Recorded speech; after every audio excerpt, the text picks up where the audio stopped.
Attorney Zai, I'm about to get married and I don't want to use the surname of my husband. Can I do that? Yes, of course you can. Our law, particularly Article 370 of the Civil Code, does not make it mandatory for married women to use the surname of her husband. In one of the cases decided by the Supreme Court, particularly the case of Remo versus Honorable Secretary of Foreign Affairs, the Supreme Court held that a married woman has the option but not the duty to use the surname of her husband.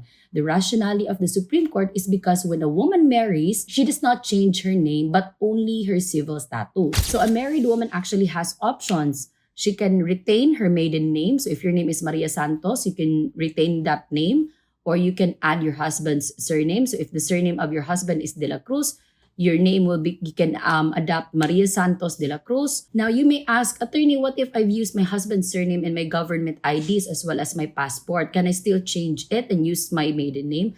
Actually, there's no prohibition to revert back to your maiden name. You can still do that. However, as regards your passport, under the Philippine Passport Act, when a married woman uses her husband's surname, she can no longer revert back to her maiden name except in the following: in case of death of her husband, in case of nullity of marriage or annulment of marriage, or in case of divorce, as the case may be. So I hope you learned something, and this is Let's Talk Legal with Attorney Zai.